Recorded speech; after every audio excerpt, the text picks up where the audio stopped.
या मशीनला, पण आपण ब्रँड नेम दिला आहे बायोटाईप. ठीक आहे. आता या मशीनचा उद्देश काय आहे? या मशीनचा उद्देश म्हणजे असा आहे की हवेतील जे पण जंतू राहतात, सेकंडरी इन्फेक्शन ज्याला म्हणतो आपण किंवा बॅक्टेरियल इन्फेक्शन म्हणतो, मेनली जसं हॉस्पिटल्समध्ये राहतात सगळ्यात जास्त, बाहेर पण आहे, बाहेरच्या ऑफिसेसमध्ये म्हणा, कारण की ऑफिसेसमध्ये कामं म्हणतोय आपण, कारण की पब्लिक तिथे जात आहे. पब्लिक कुठेही जाऊन स्नीजिंग करतो, कफिंग करतो. ऑलरेडी जे आपल्याकडे कफिंगच्या थ्रू बॅक्टेरिया किंवा जे पण मायक्रोबियल एरोसल्स निघतात ते हवेतच राहतात. ही मशीन अशी आहे की याच्यात 8 फिल्टर्स लागलेले आहेत. ठीक आहे. तर जी पण हवा आहे या रूममध्ये म्हणा किंवा ओटीमध्ये म्हणा किंवा लेबर रूममध्ये कुठेही, ठीक आहे, हॉस्पिटल्समध्ये, तर इथं ती हवा आत जाईल 8 फिल्टर्सच्या थ्रू. ठीक आहे. आणि इथं ती हवा बाहेर येईल. आता 8 फिल्टर्स आपण बोललेलो, आपण जे आपल्याला हे दिले तिथे पहा की प्री फिल्टर लिहिलेलं आहे. प्री फिल्टर दिलेलं आहे. मी प्री फिल्टर मेश साईजचा आहे ते स्टार्टिंगला. ठीक आहे. त्याच्यानंतर आयोनायझर लागलेले आहेत, सेमी कंडक्टर लागलेलं आहे, पेपर फिल्टर लागलेलं आहे B13 ग्रेडचं, जे मेडिकलमध्ये यूज होतं. आणि त्याच्यानंतर कोल्ड प्लाझ्मा लागलेला आहे. त्याच्यानंतर आपल्याकडे लॅम्प्स लागलेले आहेत, UV लॅम्प्स.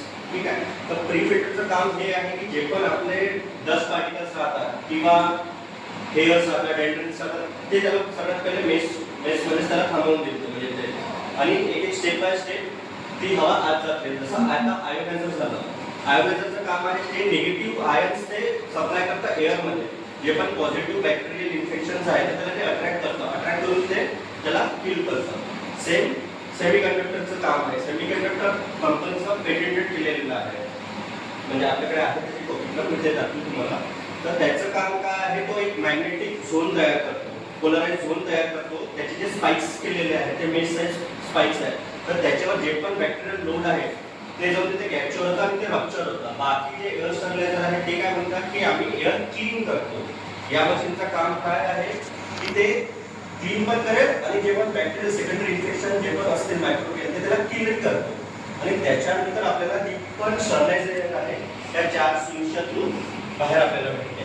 आपण याच्यासाठी जसं ससून हॉस्पिटल आहे पुणे, तिथे मायक्रोबायोलॉजिकल लेवलवर आपण टेस्ट केलेलं आहे, आधार ब्लड टेस्ट वगैरे, त्याच्या डॉक्युमेंटेशन आहे आपल्याकडे. त्याच्यानंतर एम्स नागपूरला केलेलं आहे. त्याच्यानंतर IGMC GMC मध्ये आपण मायक्रो लेवलवर त्याला टेस्ट केलेलं आहे. Other than that engineering college जे नागपुरात आहे, VNIT कॉलेज म्हणून, तिथे पण आपण याला मशीनला टेस्ट केलेलं आहे.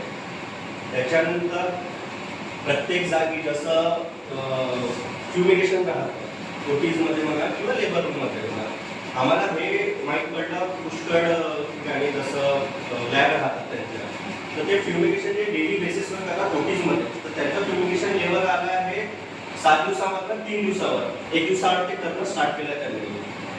तर या मशीनचा त्यांना फायदा दिसलेला आहे. म्हणजे त्यांनी पण ते एक्सपेरिमेंटला आम्हाला त्यांनी परफॉर्मन्स सर्टिफिकेट्स पण दिले आहेत. दुसरी गोष्ट ही ऑपरेट कशी होते आता ही मशीन, तर एक सिंपल रिमोट आहे आपल्याकडे. हा जसा AC काम करतो घरचा, तसं ही मशीन पण आपण ऑपरेट करू शकतो बाय रिमोट. ठीक आहे. तर या रिमोटमध्ये आपल्याला सगळ्यात तरी टायमिंग दिलेलं आहे, टाइम प्लस टाइम मायनस. ठीक आहे. तर हे कशासाठी दिलं आहे की आपण ही मशीन 24 तास चालू शकतो. जसं आपण कधी AC चालू करून चालत होतो, पण इलेक्ट्रिसिटी चालली गेली, त्यानंतर कोणी नव्हतं. आपल्याला जसं माहिती आहे की आपण सकाळी मॉर्निंगला 8 वाजता किंवा 6 वाजता येतो, म्हणजे कोणती पण एक हे स्टार्ट होतं त्यांचं. आपल्याला माहिती आहे की आपलं 6 वाजतापर्यंत इथे काम आहे प्रत्येक एका जागी. तर आपण त्याला 8 ते 9 तास त्याला आपण टाकून देऊ शकतो टायमिंग. तर इथे टायमिंग टाकू शकता. ठीक आहे. प्लस होत आहे. ठीक आहे. हे 24 तासापर्यंत आपण टाकू शकतो.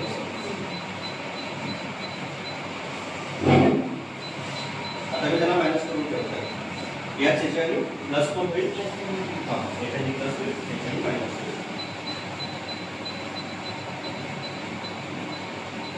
आता मी एका तासामध्ये, आता जसं आपल्याकडे 12:30 झाले, 1:30 वाजता ही ऑटोमॅटिक मशीन बंद होईल.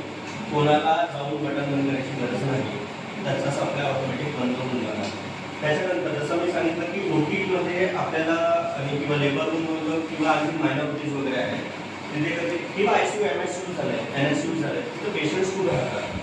आपण मशीन लावलेली आहे, पण तिथे नंबर ऑफ पेशंट जास्त वाटले तर आपण तेव्हा आपण या मशीनला हायवरही चालू शकतो. आता जे ग्रीन दिसत आहे तुम्हाला तिन्ही बटन द्या, स्पीड आहे, त्याच्यानंतर आमचा UV लाईट्स आहे आणि सेमी कंडक्टरचा दिलेला आहे फिल्टर्स. तर आपण त्याला हायवर टाकू शकतो, की हायची बटन दिली आहे, मीडियम आणि लो. हायवर टाकेल ते रेड होऊन जाईल. झालं. आणि आता आपल्याला हे माहित पाहिजे की हवा आतमध्ये चालली की नाही चालली बरोबर. हे चेक करून घेतलं हवा चालली आहे. दिस प्रूव्स की एअर तो इनटेक करतात. याच क्वेश्चनला आपण मीडियम मध्ये चालू तर ते ऑरेंज होणार आणि लो मध्ये करून तर ग्रीन होणार. आता जसं आता हाय स्पीड बोललो आपण, कधी कधी आपल्याला कधी डाऊट आला की आपण हाय स्पीड ठेवला की नाही ठेवला म्हणून. कधी आपण ठेवून देतो.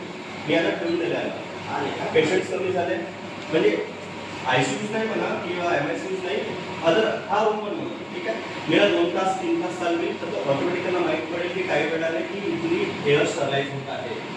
ठीक आहे, तो ऑटोमॅटिक हळूहळू मीडियममध्ये जाईल आणि तोच ऑटोमॅटिक मग लोमध्ये चालला जाईल. ऑटोमॅटिक तो ग्रीनमध्ये येऊन जाईल. हे आहे की त्याला चालू ठेवावं लागेल मशीन. जसं आपण एसी चालू करतो, एसी आपण 1 तास चालू ठेवला पूर्ण रूम थंड झाली, मी इकडे बाहेर दार उघडला, एसीची हवा जिकडे थंडी ती बाहेर येईल आणि बाहेरची गरम हवा आत येईल. तसंच स्टरलाइज एअर या रूममध्ये झालं, एका दिवसात झालं.